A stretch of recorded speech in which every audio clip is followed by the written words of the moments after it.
Hey, it's Matt, and before we get to some killer KI goodness, I want to give a shout out to Udon Entertainment, as their revamped merch store is getting more beastly by the day. And if you're like me, and I know I am, you're into fighting games, and their store is chock full of button bashing goodness.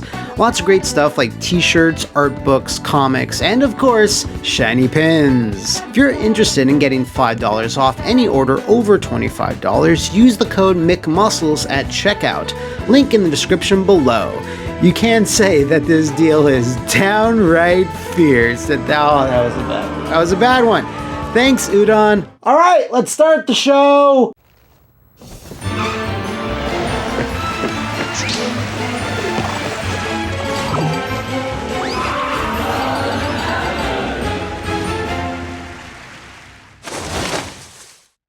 Welcome to another particle-pushing, fire-cat-throwing, and killer combo-breaking episode of What Happened, the show that specializes in the chronicling of video games and media development cycles, piece by piece, hit by hit. And there's few games that had a less likely chance of being a hit than Microsoft's reboot of Killer Instinct, a risky venture in the already crowded and risky fighting game space. This is because, as we've discussed a few times before, you could have the most popular characters or the hottest IP, but that doesn't always equate to blockbuster success. So, with that in mind, reviving Killer Instinct, a rare property that had gone unused for 17 years, and positioning it as an Xbox One exclusive was very much not a sure thing either. Reviving a 90s as hell franchise is always hard enough, but why don't we toss in a relatively unknown developer, an untested fighting game model, and a sudden and swift buyout which resulted in... There's just so much to cover here, but I can handle it, so join me as I enter Ultra Tech's tournament to... Combo Breaker! No, Matt, you can't handle it. And that's why I'm gonna be the one breaking down the story on Killer Instinct, how it overcame just about everything that could have happened to it, and still managed to be one of the best fighting games released last generation. So join me, Maximillian, as I enter Ultra Tech's tournament to... Counter Breaker! So join us both as we break down the long and peril-fraught road to release for 2013's Killer Instinct. Welcome. Now, let me be refreshingly frank. Rare's back catalog of IPs didn't really help Microsoft all that much, especially when most of Rare's longtime staff had left over the course of the 2000s. Among that staff were the people behind the arcade and console versions of Killer Instinct 1 and 2, like Kevin Bayliss, Mark Betteridge, Chris Seavor, and Robert Beanland, just to name a few. Everyone who had a hand in KI's creation were all long gone by the time Microsoft started prepping for the One. But in one of those great twisty stories of the gaming industry, Ken Lobb, who had served as a major influence and co-creator of Killer Instinct on the Nintendo side, was hired by Microsoft circa 2002. A piece of news in my formative Nintendo Warrior days amounted to heretical betrayal. Are you over it now?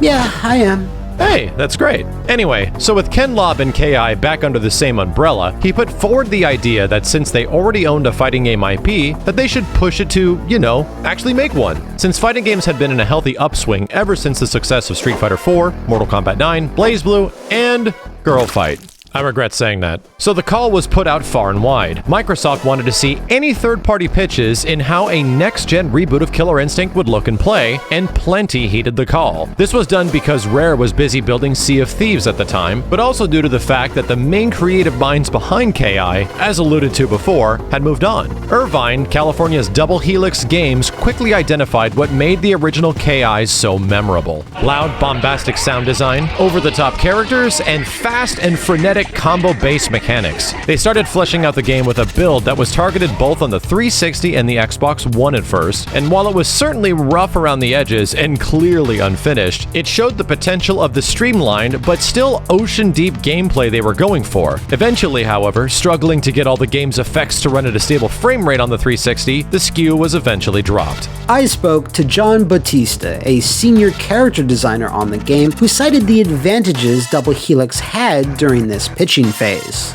Our team were not only huge fans of Killer Instinct, but fighting games as a whole. We had a ton of experience in developing melee-based combat systems, and the Hex engine, which had been based on the original Slayer engine, had been created with fighting game development in mind.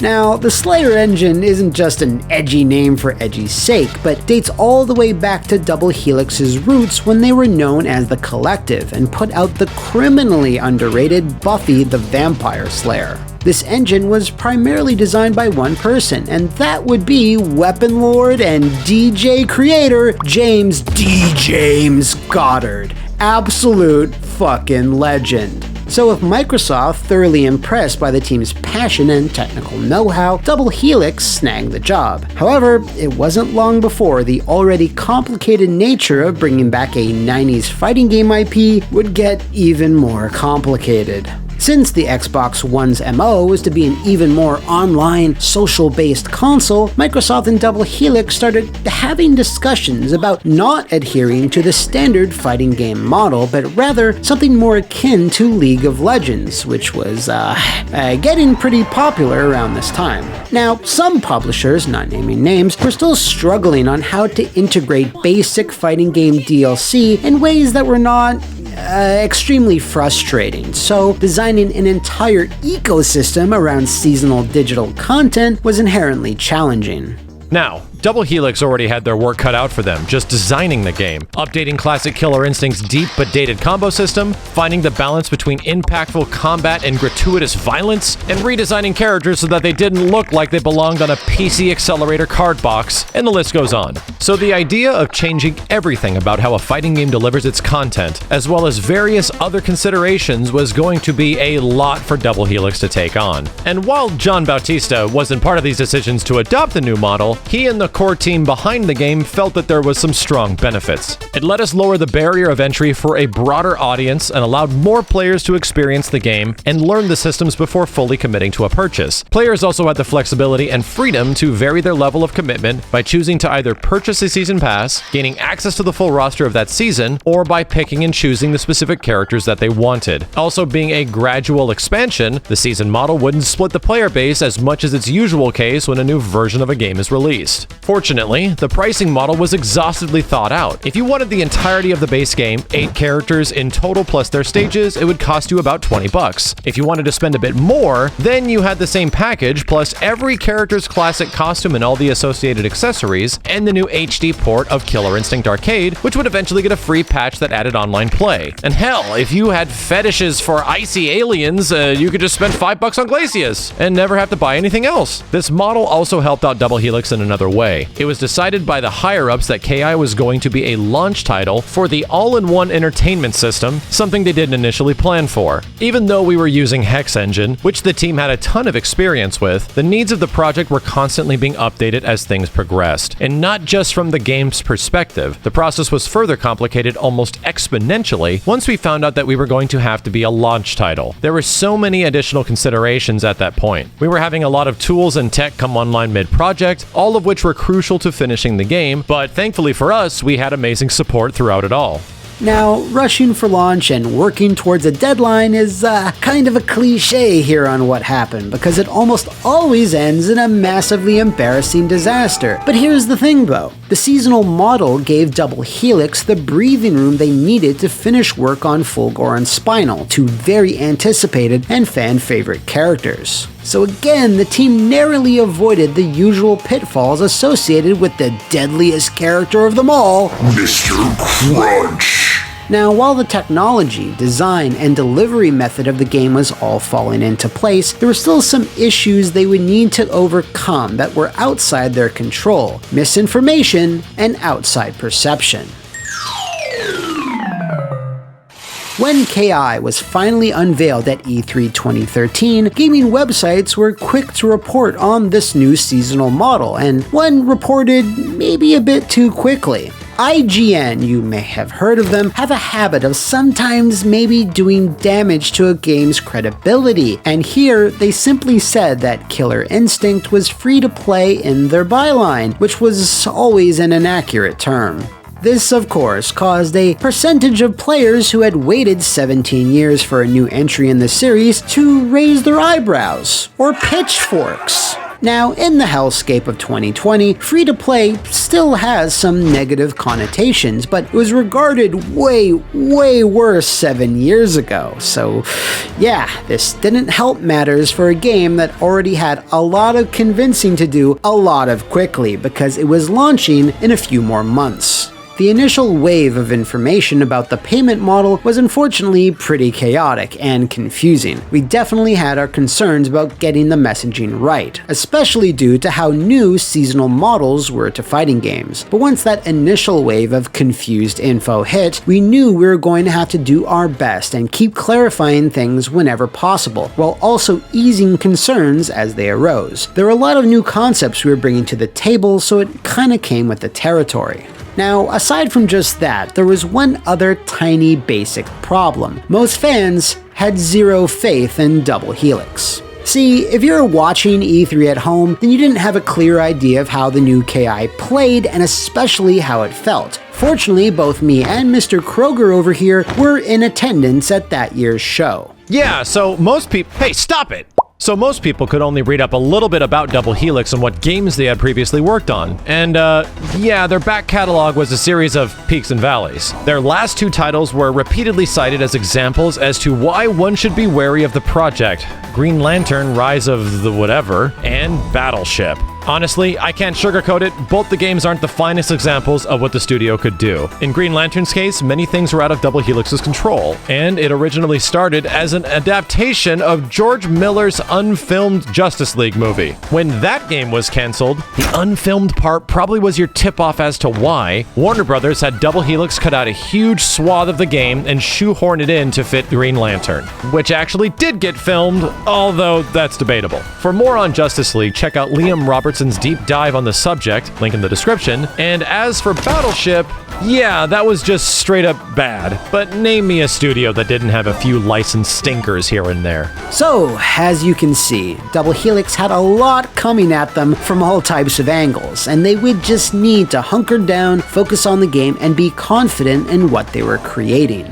Fortunately, when KI did launch later that year, the flames of doubt were mostly quelled, as the game's mechanics were everything a rebooted Killer Instinct should be, weaving together a variety of gameplay systems that made use of mind games, fundamentals, creativity, and of course, combos and combo breaking. Reviews were especially complimentary of the quality on display, but of course were a bit critical of the quantity. What's even more incredible though is that Double Helix were pulling double duty during all of this. Just 3 months after KI's launch, the new Strider slashed into stores, developed by another team at the studio and also running on the Hex engine. This is one of the very few Western-made Capcom games that didn't result in being discussed on this very show. In fact, Strider surprised a lot of people with its solid gameplay, level design, and stylish visuals. So, by the start of 2014, the underdog California studio had 2 successful IP relaunches under their belt, and that's precisely when they were bought by Amazon.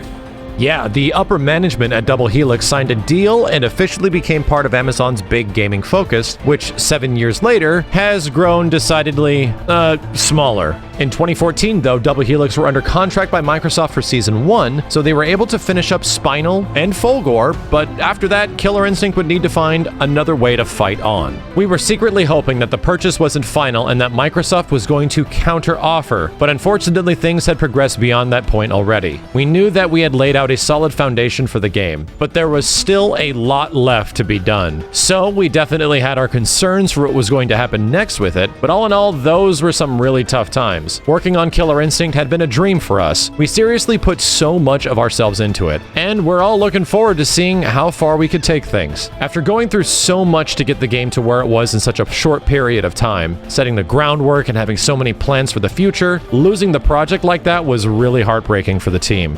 So, the game's promising start could have very well ended right there, but either through healthy early sales or Microsoft's dedication to the IP, Killer Instinct would continue. This leads us to another massively risky aspect to this whole story, transferring the project to another studio in a completely different part of the country. Iron Galaxy had made a name for themselves porting other people's work, and, well, honestly, not much else aside from that. But by 2014, they had amassed a good chunk of fighting game-related experience, mostly coming from excellent HD ports of Capcom Fighting Fair. But more importantly than all that, Die kick! So, to keep KI's seasonal content flowing, they needed to get familiar with Double Helix's work and the Hex engine as fast as possible. Now, normally, this shouldn't have worked, like at all. And I can't think of many examples of a project switching hands that didn't result in something that we'd be covering here on What Happened.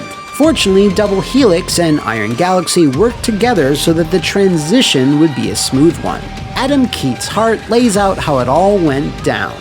Iron Galaxy pitched for KI Season 1, but lost out to Double Helix. After DH was forced to leave the project, MS came to us asking to keep it going. IG was already a firehouse-type studio. We were very comfortable hopping into other people's projects to help them out. On top of that, DH had a handful of us work out of their studio for a full week side by side with their project leads to get an info dump on everything we need to know.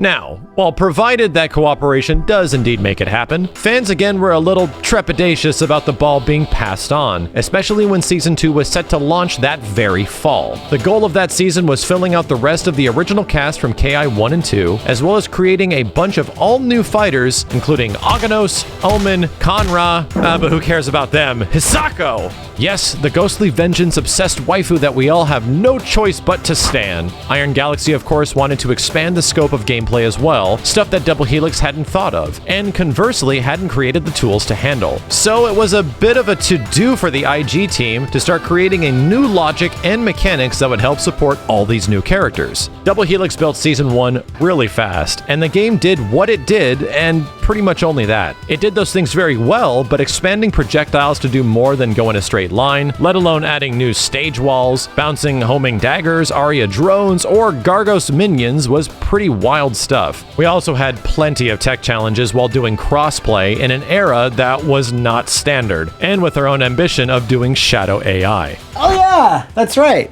In addition to the Xbox One SKU, Iron Galaxy was also saddled with the task of bringing the game to PCs via the Windows Store and instituting cross-play between both, with all digital purchases and player progress being shared to boot. And on top of all that, a separate Steam version followed a few months later. And not stopping there, they also reiterated the multiplayer, which is now lauded as one of the best online experiences one can have with a fighter, outperforming a lot of other games that dwarfed KI's budget and development time. And of course, that's the other thing, the budget. Killer Instinct did not have a massive cutscene-laden MK-style cinematic story, but does have 3 distinct single-player campaigns, one for every season. While they all offered plenty of content, they were unmistakably crafted very practically, as the decision was made to keep KI's budget well within a certain threshold. Again, another huge limiter that both Double Helix and Iron Galaxy were able to work under.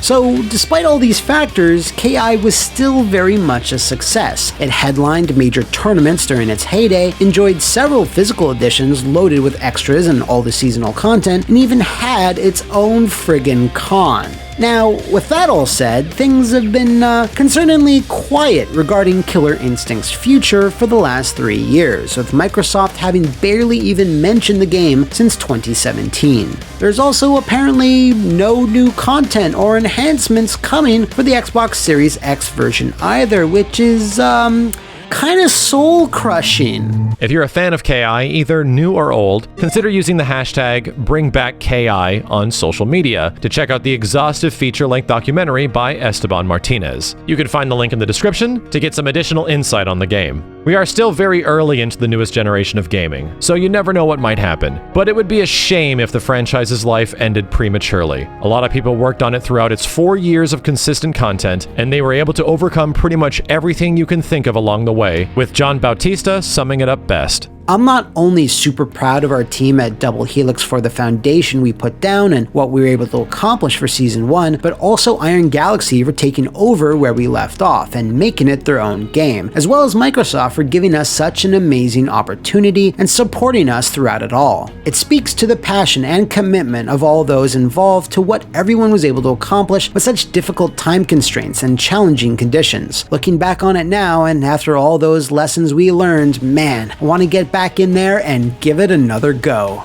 Thanks to Maximillian for the tag team co-hosting double combo. You're welcome, Matthew. Don't call me that. And of course, John and Adam for answering my questions. And finally, thanks to Big Boss C24U for nominating KI for this week's episode. C24, you son of a bitch! And if you know of any other games, movies, or consoles that had their own tumultuous development cycles, scream it out in the comments below, wall splat into my Twitter, or ninja slide over to the Flophouse VIP Patreon and tell me what you'd like to see in a future episode. See you next time, thanks for watching, and... Fight on!